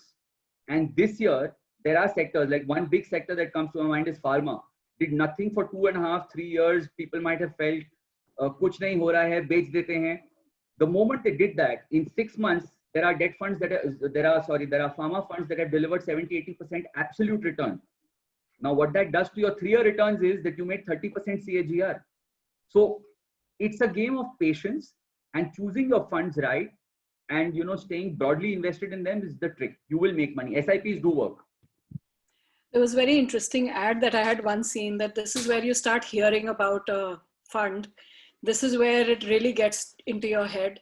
This is where you buy it. And then you suddenly find that, it's going down, and then you sell it. So you end up making losses unless you keep it. Absolutely. Absolutely. And, I have been, see, for example, I keep bringing this back because I wasn't exposed to behavioral science before this. And I think it tells you so many things about how someone reacts to a situation. Now, for example, if you have emotions attached to investments, right? Like, let's say if you have a child and you want to see him study in the US, don't lose faith, because the moment you have emotions attached to it, you have belief. And it's all about having belief. See, this works. I mean, this is not a Ponzi scheme that SIPs, karte jao, they don't work. You need to have the right mix. You could be in the wrong fund, and you can't say that, look, I'll go in a Maruti 800 and a BMW and reach Jaipur in the same time frame, right? It won't happen. But if you have a balanced approach to things, where you have a Maruti Suzuki and you have a BMW in your portfolio, you will surely reach there. And also there was a question, should we at all invest in FDs at all? That I'd want Lakshmi to answer, because Lakshmi is the guru on debt. And so she will probably not say that. See, FD, in my view, given that the rates are, I have with me the 1-year FD on an ICICI bank today is 5.15%. If you're a senior citizen, you might get 5.3. Post-tax, if you do your maths, it's just over 3%. So to my mind, it makes no sense, but I'd let Lakshmi answer that question better. So if you go to a bank today, for all the audience listening to this, the banker, he or she will say, my way or highway.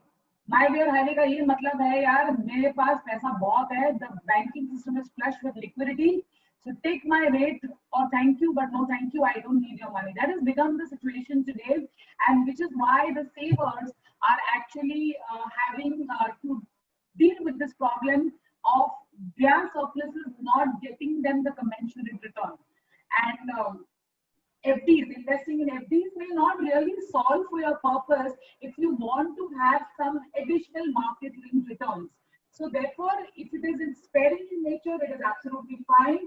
But try to have, a more diversified basket of mutual fund fixed income offerings, which will allow you, as I said, I will reiterate, which will allow you to get market-linked returns, which FD will not be able to do because they are cast in stone. 100 रुपए अगर आपने आज लगाया है, तो at the rate of 4% or 5%, you will get 104, 105 at the end of 1 year, and even Brahma cannot take it away from you unless You have done such poor research that you invested in a non-credit worthy bank. But apart from that, if you want market-linked returns, and today the investment scenario is such where we believe that there could be a possible capital gains which can accrue to investors in your fixed income portfolio, depending on your horizon. I think there could be superior alternatives to bank fixed deposits, but mind you, it is not a dead man's heart way. So uski NAV ऐसी ऊपर नीचे होती रहेगी. You have to control your emotions of greed and fear. If you are able to control those emotions, then I don't think you need to go to Bodh to achieve nirvana. It can be achieved right in your drawing room. So the last two questions, I think, somebody has asked that in this volatile period, what should be the ratio of investment in our gold, real estate, mutual funds or stocks? And the other is, where can we research the regular performance of a mutual fund if we want to invest? Linked to that, Sharad has asked if there is anything that you recommend right now. He wants to park about 5 lakhs. See, it's like I said, one size, there is no one size that fits all. It's not as though, you know, if you have 100 rupees and I have a fixed ratio to give you in this current time frame. It depends on your time horizon. It depends on your objective. So if I may ask, how old is this person? And then I'll probably try and give some sort of a ratio that suits him. This was just one of the questions which came from the audience. So let's say I'm 43 years of age. If I was to, you know, look at my portfolio, and again, one doesn't have to go by what I do. I don't do very much of debt at all because I believe that I have the next 20 years to worry about, you know, when I want, you know, more surety in life. Right now, I'm okay to take risks. I will continue to put more and more money through the SIP route into the equity markets. Gold, look, a lot of people believe 5-10% is okay to have in the portfolio should they want to participate in gold. See, it's all about how well diversified do you want your portfolio to be. As we grow older, my belief is we should try and create multiple sources of income. When I say that, there's a certain amount of money that I can depend on the equity markets. But if the equity markets are not doing well, I may not want to withdraw from them. But if I have money in fixed income, where I know volatility is much lesser, but if there is an expense that I need to require, I can take it from there and I don't need to, there is no ambiguity to money not being available at that stage. Similarly, gold also will give you fixed returns that you could possibly, you know, bank upon. So idea is you have to be clear in your head on what you want to do. And, you know, coming to this question of 5 lakhs on where it should be invested, it depends on your appetite for risk. What is the time horizon? You know, it all depends on completely all of that. And now the absolute last question from me. So there's, when we talk about all these investments and all the money, we ignore a very prominent and safe something which automatically keeps growing, and that is the Provident Fund. The Employee Provident Fund as well as the Public Provident Fund, which is relatively safe also. So to the younger people, because people make this mistake, either they don't know it or they don't think that it is good enough, but they start very late. So that was one point that I wanted you to address. The other was that when, say, a person who is not in finance wants to start, can you give a process which clearly defines for them, okay, step 1, do this, step 2, do this, step 3, do this. If you don't understand or if there's a doubt, go to the expert. So when we say that you have fever, we say, okay, take a paracetamol. If it doesn't come down, visit a doctor. So could you lay this step 1, 2, 3 clearly for people who are watching now? First of all, PPF, everyone should do. It's a small sum of money that you put inside. It's an assured return by, you know, whether it's EPF or PPF, it's very well controlled, and power of compounding again kicks in over the 15th to 20th year.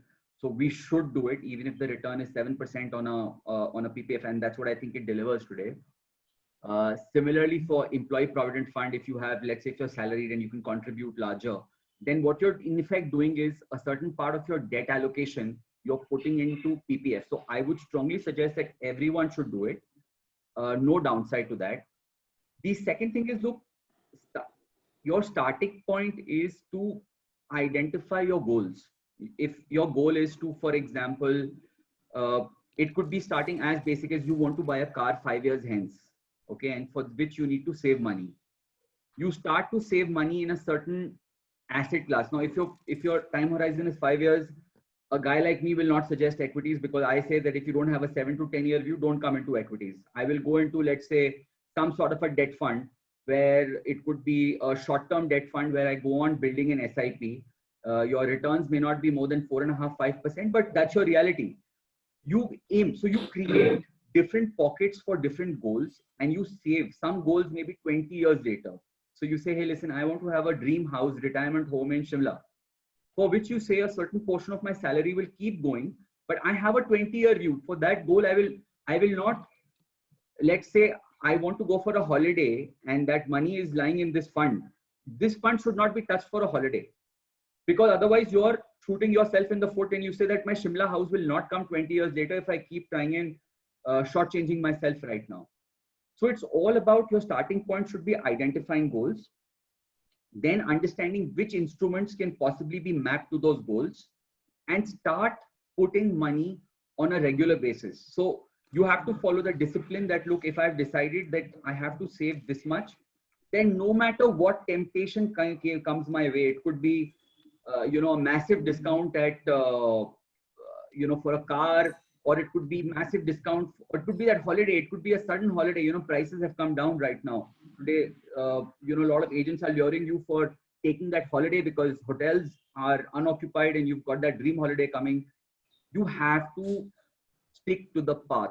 I mean, if you're focused like Arjun, you will 100% hit the bullseye. There is no question about it. So, okay. That's so that we become towards the end of our Sanjay ji, session. can I just ask one short question before? Sure, sir. Rajat ji, as I mentioned in the beginning, I'm 72 years old, and I find that I'm increasingly running out of options. FD rates have come down. Even the senior citizen government scheme, I understand, is being phased out. Equity is not for me. And even going by the example that you just gave, if you have a corpus of 2 CR, which you built up through some mathematical calculation at the time of retirement, and you said if you have an expense of 24 lakhs a year, which is 2 lakhs a month, you're still talking of a return on investment of on 2 CR of 12% a year. But you also said 12% a year today is not doable without risk. It's not possible. So what are the options for me? See, at your age, you have to look at your best fixed income. See, the bottom line is I seem to be running out of options. So you should look at, look today, again in debt funds, when you invest, you have to come with a 3-year time frame for making the investment tax efficient. If you try and withdraw anything from your debt funds before that, you are subject to 30% tax and therefore eating into your return. So short-term debt funds, and again 100% AAA debt funds, could be a great place for you to park money, because the liquidity is absolutely intact. There is no entry, there is no exit load. You also, because it's 100% AAA, there is, low interest rate sensitivity, virtually no default risk. That is probably your best option right now. There is unfortunately very few options at this age for you. I can't suggest long-term debt funds where yield could possibly be better, but the volatility will be much higher. So, Lakshmi, for example, manages a fund called Kotak Bond Short-Term Fund. I swear by it. I have a lot of money because it's a 100% AAA debt fund, and it will give you post-tax returns in the region of about 5%. But provided you hold on to it for 3 years to make it tax efficient. Lakshmi, would I be correct? I can't think of anything else, to advise this gentleman, because no, it seems good. I would just add, just one more extension to it. I did hear you say that equities is not for you. While I hear you, I would also still say that a strategy like debt hybrid is not a bad proposition. Yes, I am invested in some balanced funds. But then you. That is thanks to advisory of your bank, your organization bank, Kotak Bank. So, Lakshmi, what is the final message for our audience from you? No, so my only message is, when the way they say, may the force be with you, I think it is very important for us. We all focus a lot on physical health. I think it's equally important to focus on your financial health, because it should not be like a blurred vision. While we do understand that vision can be corrected through operation, laser surgery, or through wearing spectacles, my only thing is, if you can nourish it with vitamin A and do your eye exercise and try to delay to the extent possible, it is very important to achieve that financial health. And alongside that, the new buzzword these days is digital health. So, and of course, I superimpose all the three to top it up is mental health. Never lose your mental balance over the investments. DIY or do it yourself is only recommended if you are absolutely sure. And if you are not sure, अगर आपने हाथ साफ किया गाड़ी पे, and if you want to drive the entire golden quadrilateral, then it's not meant for you. So I think it is very, very important to have your coach aside, you keep him or her next to you, and to traverse this entire tumultuous journey of your financial prosperity. I think the holistic package or the wholesome meal is very important. So that is my last words for this day. Fantastic. Rajat, what would you say as a final message to the audience? See, for this group, you guys seem like you very clearly and rightly introduced people. These are all enthusiastic, happy people. So I think one of the biggest formulas for being happy is, while money can't buy you happiness, I strongly believe it's important to have the right amount of money to be happy. Now, in order to do that, I think you must constantly, be involved with your money. I also say involve all family members with your money. It's important for children, wife, husband to know about money matters. It should be discussed. I've seen various situations, so I can tell you this is probably the best advice I can give you, that if your wife and husband know about money matters just as well, you can't have a happier family. Also, saving should be a discipline. In fact, saving is in our DNA. As Indians, we all of us, FD ka jo culture hai was all for saving. Today, instruments may have changed, but the ideology still remains the same, that you must save. Now, you can go on saving. The idea is save in the right instruments, which are inflation adjusted. It will only aid in making your future brighter, happier. So that is what I would say. Great, fantastic. So that's again both very, very wonderful messages to the audience.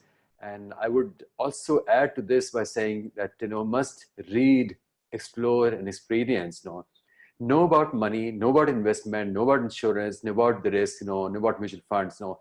And some time back, Outlook Money came up with very nice small pocket books, which are very, very informative. So yes, seek out a good financial advisor, but even to understand his language, to understand how it is being done with the money, to be able to build the trust in him also, you should know what all these things are all about. So read, explore, experience, and to experience, what you can do is that this Diwali, play with money in a different way. Maybe you can say, decide, okay, fine, this is the X amount which I want to play with in this Diwali. Out of that X amount, put some money in mutual funds, put some money in the equity thing, put some money elsewhere, and see how it goes. Be prepared that you may, take that amount which you are willing to lose, the risk which you want to take. You may lose up some money, but you will gain a lot of knowledge, information, and experience of managing the money. Thereafter, you'll be much wiser, So this is the message from me. I'd like to thank the guests for taking out time and coming and helping us with all this information, with their knowledge, with their experience. Thank you very much, Lakshmi. Thank you very much, Rajat. And I would also request Lakshmi to be part of our group. TLC, the live chat.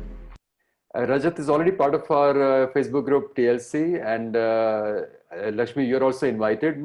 I'm sure you'll get a lot to hear about the travel, food, and the movies over there, which are your passions too. So guys, coming to the end of the session today, next week will be an open mic. So far, the announced date and time is for Sunday, 1st November, 11:30 a.m. But we are considering shifting it to Saturday evening. We will reach out to all of you on the group, and if Saturday evening suits most of you, we'll shift it to Saturday evening. The reason being that our friends in US, our friends in UK and other places find it very, very inconvenient to do it our Sunday morning, though it's convenient for us. No. So if Saturday evening suits most of you, please put it down in the comments in the group. And thanks for making this group a very buzzing, very lively one. No. Hope to keep interacting with you. Hope to be, continue with these chats also. And once again, thanks Rajat, thanks Lakshmi, thanks Nidhi and Anupma for helping in the background. No. Bye-bye. See you next week. Thank you. Bye. Thank you. Bye.